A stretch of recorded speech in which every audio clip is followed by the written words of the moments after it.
First ever factory outlet Mukunda jewellery కేపీహెచ్పి కొత్తపేట్ ఖమ్మం సోమాజిగూడ హన్మకొండ. నమస్తే రమగారు. నమస్తే జయ. రమగారు, బెల్లం దీనివల్ల ఉపయోగాలు ఏంటి, ఎంతవరకు వాడచ్చు? అంటే షుగర్కి బదులుగా మనం బెల్లాన్ని వాడుకోవచ్చు, పంచదారకి బదులుగా బెల్లాన్ని. షుగర్కి బదులుగా బెల్లాన్ని వాడడానికి వీల్లేదు. ఓకే. డయాబెటిక్ ఉన్న వాళ్ళకి షుగర్ వద్దు అని చెప్తే దాని బదులు బెల్లం వాడచ్చు అన్నది మాత్రం ఎవ్వరూ డాక్టర్లు చెప్పరు కానీ చాలా మంది ఫాలో అయ్యేది ఇదే రమగారు. చిన్న బెల్లం ముక్క తిందాం అని అనుకుంటారు. షుగర్కి బదులు బెల్లం వాడుకోవచ్చు, కాఫీలు టీలు అన్నిట్లో స్వీట్స్ లో కూడా బెల్లంతో తినేయచ్చు అని ఫీల్ అవుతుంది. తినేయచ్చు కాదు, ఎప్పుడైనా తినచ్చు. షుగర్ కంటే పంచదార కంటే బెల్లం కొంచెం బెటర్. అయితే బెల్లంతో ప్రధానమైన ఉపయోగం ఏంటంటే బెల్లం వల్ల ఐరన్ వస్తుంది బాడీకి, ప్రధానమైంది. దీంట్లో ఉండే ఇది ఏంటంటే చాలా రకాల ఆరోగ్య సమస్యలకి సమాధానం. అండ్ కొన్ని ఆరోగ్య సమస్యలకి ఇది ప్రారంభంగా కూడా అవుతూ ఉంటుంది అప్పుడప్పుడు. ఒంట్లో పురుగు వచ్చే గుణం ఉంటుంది కొంతమందికి. ఏమన్నా పారసైట్స్ ఉంటాయి, నులి పురుగులు అవి ఉంటాయి కదా, వాళ్ళు కనుక బెల్లం తింటే పాములు అయిపోతాయి అవి. అమ్మో, అస్సలు బెల్లం ముట్టుకోకూడదు. ఎమీబియాసిస్ ఉన్నవాళ్ళు, నులి పురుగులు లాంటి సమస్య ఉన్నవాళ్ళు తీపే తినకూడదు. అవును, బెల్లం మరీ స్పీడ్గా పనిచేస్తుంది వాటికి. అది కొంచెం చూసుకోవాలి. ఇవి లేకపోతే కనుక రోజువారీ ఆహారంలో ప్రతిరోజు అన్నం తిన్నాక ఒక చిన్న బెల్లం ముక్క తింటే మెటబాలిక్ రేట్ పెరుగుతుందని, దానివల్ల అన్నం చకచక అరిగిపోతుందని చెప్తారు. అన్నం తిన్నాక ఒక బెల్లం ముక్క. తర్వాత ఐరన్ ఒకటి, మనం తిన్నటువంటి సి విటమిన్ పదార్థాలు ఏవో ఒకటి తింటాం కదా, రకరకాలు తింటాం. సి విటమిన్ బెల్లము అలా కూడా చెప్తారు. నిమ్మరసంలో కొంచెం బెల్లం వేసుకుని అది తాగినా కూడా బెల్లంలో ఉన్న ఐరన్ని సి విటమిన్ శోషిస్తుంది. దాంతోపాటు ఫుడ్లో ఉన్నది, మనం తీసుకున్న పదార్థాల్లో ఉన్న ఐరన్ని కూడా అది తీసుకుంటుందని. ఇది ఒక పద్ధతి చెప్తారు. మా తాతగారు పెరుగన్నంలో బెల్లం నంచుకుని తినేవారు. మంచిదో కాదో తెలియదు కానీ హ్యాబిట్, అట్లా అలవాటు. చాలా మంది తింటారు, మనకు కనిపిస్తుంది. అయితే అన్నం తిన్న తర్వాత తీసుకునే బెల్లం ఏంటంటే ప్రధానమైనది అరుగుదలకి, తర్వాత కొంచెం ఐరన్ అందుతుంది, తర్వాత తిమ్మిర్లు అవి వస్తాయి, వాళ్ళకు కూడా బెల్లం మంచి సమాధానం. మెగ్నీషియం ఉంటుంది బెల్లంలో, ఐరన్ అండ్ మెగ్నీషియం. దానివల్ల తిమ్మిర్లు అవి తగ్గిపోతాయి. పిల్లలకి ఇవ్వడానికి బలవర్ధకమైన ఆహారాల్లో బెల్లం ప్రధానమైంది. అయితే చూసుకోవాల్సింది ఏమైనా వీళ్ళకి జంతువాతం, ఈ పురుగు వచ్చే గుణం ఉందా అనేది మాత్రం చూసుకోవాలి. చూసుకుంటే అది కాస్త లేదనుకో, లేదా దానికి ఏదైనా ఒక సమాధానం, ఒక మందు ఏదైనా పెట్టుకున్నాం అనుకో, దీనివల్ల ఏమవుతుందంటే బ్లడ్లో ఎర్ర రక్త కణాలు పెరుగుతాయని చెప్తారు. బెల్లం చాలా ఉపయోగాలు ఉన్నాయి. మనం చూడు, ఏ పల్లీలు తీసుకోవాలి దానికి కాంబినేషన్ బెల్లం, నువ్వులు తీసుకోవాలి దానికి కాంబినేషన్ బెల్లం, జీడిపప్పు తినాలి దానికి కాంబినేషన్ బెల్లం. గోధుమని పంచదారతో కంటే బెల్లంతో కలిపితే ఎక్కువ బలం వస్తుందని చెప్తారు. ఆ మినువుకి కూడా బెల్లం మంచి కాంబినేషన్. మినువులు మనకి మంచి ఐరన్ అది చెప్తారు కదా. మినువుల్లో ఎన్ని రకాల గుణాలు ఉన్నాయో, దాంట్లో ఉన్న గుణాలను ఎన్హాన్స్ చేయడానికి బెల్లం కాంబినేషన్ బాగా పనిచేస్తుంది. మనం ఆలోచించి తీసుకోవాలి. ఈ కాంబినేషన్స్ కనుక పెట్టుకుంటే రోజు, ఇప్పుడు పీరియడ్స్, పిల్లలు పెద్దవాళ్ళు అవుతారు, నువ్వులు బెల్లము దంచి పెడతాం. ఏం ఒట్టి నువ్వులు ఎందుకు ఇవ్వరు, పంచదార ఎందుకు వేయం, అందులో బెల్లమే వేస్తాం. బెల్లం వేస్తాం జిగురు కోసం ఒకటే కాదు, ఇందులో ఉన్నవి అందులో ఉన్నవి రెండు కలిస్తే మనకు ఆ కాంబినేషన్ వల్ల ఇంకా కొంచెం శరీరానికి అవసరమైనవి వస్తాయని. ఇవన్నీ పెద్దవాళ్ళు పెట్టినవి కదా. దాంతోపాటు ఏం చేస్తాం, పాలల్లో బెల్లం వేసుకుని తింటాం, తాగుతాం. పాలు అన్నం తాగుతాము, పాలలో అన్నంలో పోసుకుంటాం. ఈ సాయంకాలం పూట పిల్లలకి, జంతువాతం లేని పిల్లలకి మాత్రమే సాయంత్రం పూట పెరుగు పెట్టద్దు, పాలు పోసి పెట్టండి, చిన్న బెల్లం వేసి పెట్టండి అందులో అంటారు. మా ఇళ్లలో డెలివరీ అయ్యాక రాత్రిళ్ళు పాలు అన్నమే చేయం. మేము 3 నెలలు వచ్చేదాకా పాలన్నమే, పాలలో బెల్లం. అది తల్లులు కోల్పోయిన ఐరన్ని అది సమకూరుస్తుంది అనమాట. ఒక గ్లాస్ పాలు పోస్తారు, వేడి అన్నంలో ఒక చిన్న బెల్లం ముక్క వేస్తారు, అంతా. కొంచెం ఎక్కువ తీపి తినగలిగే వాళ్ళు మరి కాస్త పుచ్చుకుంటారు అనుకో, మరి కొంచెం ఎక్కువ తీసుకుంటారు. అక్కడి నుంచి కాయం పొడి చేస్తాం డెలివరీ తర్వాత. కాయపొడి ఐడియా ఉందా? ఈసారి మనం కిచెన్లో ఎప్పుడైనా చేద్దాం. అట్లాగే కొంచెం పనే, అది కాస్త పని ఎక్కువే, చేసి చూపించాలి, కొంచెం సమయం తీసుకుంటుంది. దినుసులన్నీ ఒక్కొక్కటి తెచ్చుకుని వేయించి పొడి చేసి చేయాలి. కాయపొడిలో కూడా బెల్లమే కాంబినేషన్. బెల్లం హల్వా ఏదైనా సరే ఆరోగ్యానికి మంచిది. అండ్ ఇమ్మీడియట్గా ఓపిక వస్తుంది. షుగర్ వ్యాధిలో కొంతమందికి షుగర్ డౌన్ అయిపోతుంది. షుగరే కాదు, అంత బెల్లం ముక్క నోట్లో వేసుకున్నా కూడా ఇమీడియట్ షుగర్స్ అందుకుంటాయి. ఎండలో పడి వచ్చినప్పుడు, ఎండాకాలం బయటికి వెళ్ళేటప్పుడు ఇక్కడ చిన్న చిన్న బెల్లం గడ్డలు, మనకు ఒక రకం బెల్లం దొరుకుతుంది, ఏదో అంటారు బూరుగుపల్లి బెల్లం, ఇంతే ఉండి ఇంత ఇంత మందంగా ఉండి ఇట్లా చెక్కల్లాగా దొరుకుతాయి. చిన్న చిన్న ముక్కలు కొట్టి పెట్టుకోండి. ఎండాకాలం ఎక్కడికైనా బయటికి వెళ్ళేటప్పుడు మంచినీళ్ళు ఉన్నా కూడా చిన్న బెల్లం ముక్క బుగ్గను పెట్టుకుంటే మెల్లిగా మనకి దాహం వేసే లక్షణం తగ్గిపోతుంది. డీహైడ్రేట్ అవ్వము, నీరసం రాదు. ఇప్పుడు బెల్లం ఇలా కుందుల్లాగా దొరుకుతుంది కదా, కుందులాగాను దొరుకుతుంది. మీరు బూరుగుపల్లి బెల్లం నేను చెప్పింది ఆలోచించి చూడండి. ఇంతే మందంగా ఉంటుంది, ఇంత వెడల్పడి. నువ్వు ఒకసారి నాకు ఎక్కడి నుంచి తెచ్చావు మర్చిపోయావు, నువ్వు నాకు గుర్తు రావట్లేదు రమ్మగారు. నువ్వేదో దీనికి వెళ్ళావు, ఆర్గానిక్ రైతు షూట్కి వెళ్ళినప్పుడు. అవునవును. అది నేనేం చేశాను, చిన్న చిన్న ముక్కలు కొట్టి పెట్టాను. వినాయకుడిగా బెల్లం నివేదన పెడితే ఆ ముక్క నోట్లో వేసుకుంటాను. ఓకే. ప్రయాణాల్లో మంచిది, పక్కన ఉండాలి. కొంచెం డయాబెటీస్ ఉన్న వాళ్ళు, బార్డర్స్లో ఉన్న వాళ్ళు, ఎండకి బాగా నడిచినా, ఎక్కువ అలసట అయిపోయినా సడన్గా ఒక షుగర్స్ డ్రాప్ అయిపోతాయి. అలాంటప్పుడు అట్లా అనుమానంగా ఉండి మనం ఎక్కువ తిరిగితే ఓ బెల్లం ముక్క నోట్లో వేసుకుంటే షుగర్ని సబ్సైడ్ చేస్తే ఒంటికి ఓపిక వస్తుంది అండ్ ఐరన్ వస్తుంది కదా. చాక్లెట్ల కంటే కూడా నేను బెల్లమే ప్రిఫర్ చేయండి అని మా అక్కయ్య వాళ్ళు కూడా అదే చెప్తారు. చాక్లెట్స్ పెట్టుకుంటాం, అవి ఈజీ కదా, రేపర్లో చుట్టుంటాయి. బెల్లం ముక్కలు మళ్ళీ ఎక్కడ క్యారీ చేస్తాం, అంత బంకా జిగురు అలా అనిపిస్తుంది. చిన్న బాక్స్ అందులో పడేసి పెట్టుకోండి. ఓకే, చాలా బాగుంటుంది. అయితే ఈ బెల్లాన్ని కొబ్బరి బెల్లం కాంబినేషన్ చాలా మంచిది.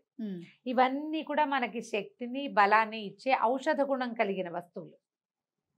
వీటి వల్ల కొంత చిన్న చిన్న ఇబ్బందులు వస్తాయి మనకి, సూట్ కాకపోయినా. తర్వాత డయాబెటీస్ అవి ఉంటే కొంచెం పెరిగిపోతాయి. అవును. అలాంటప్పుడు చూసుకుని కనుక మనం రెగ్యులర్గా బెల్లాన్ని రోజువారీ ఆహారం, మలబద్ధకం ఒకటి పోతుంది దాంతో. చాలా మంది కాన్స్టిపేటెడ్గా ఉంటారు కదా, వాళ్ళు ఆహారంతో పాటు బెల్లాన్ని తీసుకుంటే కాన్స్టిపేషన్స్ కూడా తగ్గుతాయి అంటారు. తాటి బెల్లం కూడా ఈ మధ్య బాగా ప్రచారంలోకి వచ్చింది. తాటి బెల్లం అంటే అన్ని చోట్ల అదే కనిపిస్తుంది. ఇంత షుగర్స్ ఉండవని తాటి బెల్లం, బెల్లము పంచదార బదులు తాటి బెల్లం తీసుకోండి అంటారు. మట్టి ఉంటుంది బాగా. అవును, నేను డైరెక్ట్ గా తినలేము, డైరెక్ట్ గా తినలేకపోతాము. చూసుకోవాలి, కాస్త ఆలోచించుకుని వాడుకోవాలి దాన్ని. ఖర్జూరపు బెల్లం ఒకటి బాగా కనపడుతుంది. పామ్ షుగర్, ఖర్జూర బెల్లం కూడా దొరుకుతుంది. దాన్ని ఇలా సిరప్ లాగాను ఉంది, గ్రాన్యూల్స్ బరగ్గా కూడా ఉన్నాయి. ఏది దొరికితే అది. మనకి డయాబెటీస్ ఉందనుకో, అప్పుడు ఈ తాటి బెల్లాన్ని వాడుకుంటాం. మా వసంత వాళ్ళైతే మా మినపసునిలో తాటి బెల్లమే వేస్తుంది, నచ్చిందిట వాళ్ళకి టేస్ట్. మట్టి ఉంటుంది కదే అంటే చూసుకుని తెచ్చుకోవటమే. 2-3 ముక్కలు ట్రై చేసి చూసుకుని కాస్త కళ్ళు పెట్టి ఏదో గుడ్డిగా ముఖంతా తరిగి డబ్బాలో మిక్సీలో పడేయకుండా కొంచెం నిదానంగా కరకరలాడుతుందా ఎలా ఉందో చూసుకుని అదే కలుపుతారు వాళ్ళు. ఈ మధ్య 1-2 ఏళ్ళుగా తాటి బెల్లంతో చేస్తుంది మినపసుని. మా అందరికి అదే ప్రాక్టీస్. చేస్తే ఓ 2 కిలోలు కనీసం చేసి పెట్టేసుకోవటం. ఓకే. బెల్లం వేసుకుని దాంట్లో నెయ్యి వేసుకుంటున్నారు. బెల్లము నెయ్యి మంచి కాంబినేషన్ చేయాలి. మనం పిల్లలకి చపాతీలు బాక్స్లోకి ఇస్తాం. బెల్లం సన్నగా తరిగేసి దాంట్లో 1 స్పూను నెయ్యి వేసి కలిపి అది నలుచుకుని ఎందుకు పెట్టండి, చపాతీలో నలుచుకుని తినేందుకు. ఇవన్నీ బలం వస్తాయి పిల్లలకి. గోధుమ, బెల్లము, నెయ్యి బెస్ట్ కాంబినేషన్. సూపర్. ఓకే, నేను రెగ్యులర్ గా చపాతీ పెడతారమ్మ గారు. అవునా? అయితే బెల్లం విషయం నాకు తెలీదు. మీ అమ్మాయి తింటూ స్వీట్ తినేటట్టయితే కొంచెం పర్వాలా. అది చూడండి, నేనేం చేస్తానంటే ఇంకో మెథడ్ చేస్తా. ఇలా పొడి పంది అంటే సమయం చాలకపోతే పౌడర్ చేసి తరిగేసి సన్నగా ఇట్లా కత్తితోటి కొంచెం మెత్తగా వచ్చేలాగా చేస్తా. లేకపోతే ఏం చేస్తా అంటే పొయ్యి మీద పెట్టేస్తాను. 1 అర స్పూన్ నెయ్యి కూడా వేసి దాన్ని పాకం బట్టి కొంచెం అట్లా పాకం రాగానే తీసేస్తా. దాన్ని చిన్న బాక్స్లో వేసి పెడతా. పాకం నలుచుకుని తింటారు మా పిల్లలు. ఎన్నేళ్ళు చేశాను జయ. పిల్లలు పెద్దవాళ్ళు అయ్యారు కదా. ఇప్పుడు ఎప్పుడైనా గారెల్లోకి పాకం, మినుము బెల్లం కాంబినేషన్ బెస్ట్. గోధుమ రొట్టెల్లోకి పాకం, దిబ్బ రొట్టెలోకి పాకం. దిబ్బ రొట్టె వేస్తామా, ఫ్రెష్ పిండి. ఇది 3 రోజుల తర్వాత వేసే ఊతప్పం తోటి మాత్రం కాదు, పుల్లగా ఉండకూడదు. అది ఎలా ఉండాలంటే కమ్మటిది, బియ్యపు రవ్వ కలిపిన మినపిండి పెట్టుకుంటాం మనం గట్టిగా, అంటే రొట్టెకి బాగుంటుంది. ఆ రొట్టెకి బెల్లం పాకం, బెల్లం ఎంత ద బెస్ట్ కాంబినేషన్. ఫ్రెష్ దోశలు ఇప్పుడే రుబ్బిన పిండి, నోరూరుతోందండి. దానికి కూడా ఇప్పుడు మినుము బెల్లం మంచి కాంబినేషన్. ఓకే, ఈ రకాల కాంబినేషన్స్ తోటి మనం చక్కగా, అంటే ఉల్లిపాయ ఉన్నప్పుడు బెల్లం బాగుండదు చేయ.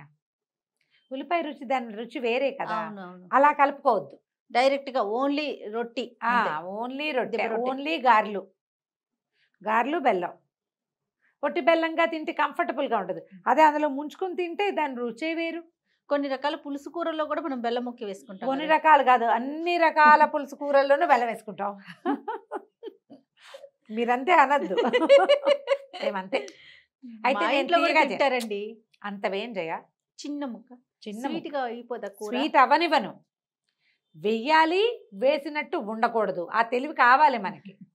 కాకరకాయ అలాంటి వాటిలో వేసేస్తారు. కాకరకాయ, బీరకాయ, సొరకాయ, వంకాయ పులుసు, రమ్మగారు ఆ బీరకాయ కూడా సొరకాయ పులుసు, ఆ అన్ని కూరల్లోకి ఏ చింతపండు వాడితే దానికి బెల్లం వెయ్యాలి. ఇది మన నియమం. ఓకే. అంతే. చింతపండు పెట్టిన అన్ని పచ్చళ్ళల్లోకి నలకంతే. ఇంత రీజన్ ఏంటండి? అంటే ఈ చింతపండులో ఉండే ఒక దోష గుణాన్ని బెల్లం హరిస్తుందని చెప్తారు జయ. ఇది ఎలా వచ్చిందో నాకు తెలీదు. దీనికి ఉన్న సైంటిఫిక్ రీజన్ చెప్పడానికి ఆయుర్వేదం డాక్టర్ని కాను కదా నేను. ఎవరైనా ఆయుర్వేద వైద్యులు దీన్ని సపోర్ట్ చేస్తారా చేయరా చెప్పాలి. మా ముత్తాత గారు అంటే గూడూరు తాతగారు, మా నాయనమ్మ వాళ్ళ నాన్న, మా తాతగారి మావగారు అనమాట. ఆయన వేయించేవారు. ఆయన ఆయుర్వేద వైద్యులు. ఓకే. ఈ దోషగుణం పోతుంది చింతపండులోది. అందుకని చింతపండులో ఏం చేసినా సరే చిన్న బెల్లం ముక్క వేయాలి. నెలకంతా బాగా తీయగా చేసుకునే వాళ్ళు, చార్లు పులుసులు తీయగా చేసుకునే వాళ్ళు ఉండరా? ఉంటారు కదా. మా ఇంట్లో ఇప్పుడు నేను అన్ని సార్లు చేశాను. ఎప్పుడైనా తీయగా ఉందా? ఉంచను. మీరు రోజు వేసుకొస్తారు వేసే ప్రతి కూరలో. గారు చింతపండు తెలియదండి, కొంచెమే వేస్తా. అట్లా అలవాటు. తీయగా ఉంటే మా వాళ్ళు తినరు. ఇది అలవాటు చేసుకోండి. దానివల్ల చింతపండులో ఉండే వాతమో పైత్యమో ఉన్నాయి ఆ గుణాలు, అవి కొంచెం ఇది తగ్గిస్తుంది. బెల్లం ఏమనాలంటే ఆరోగ్యకారి. ఆరోగ్యానికి వాడుకోండి తప్పకుండా. అవసరానికి అన్ని రకాల వాటికి వాడితే ఈ కాంబినేషన్స్ కనుక చేసుకుంటే మనం చేస్తూనే ఉంటాం. అవునవును. ఇప్పుడు అసలు బెల్లంతో కొంతమంది కేకులు కూడా చేసి పారేస్తున్నారు. అవును, కేక్స్ కూడా చేస్తున్నారు. చేయగలిగితే అది కూడా చేసుకోండి. మనం రోజువారీ వంటకాల్లో కనుక బెల్లాన్ని భాగం చేసుకుంటే ఐరన్ అందుతూ ఉంటుంది శరీరానికి. ఎనిమియా లాంటివి ఉంటే తగ్గుతాయి. పిల్లలు బలవర్ధకమైన ఆహారాల్లో భాగంగా ఉంటుంది.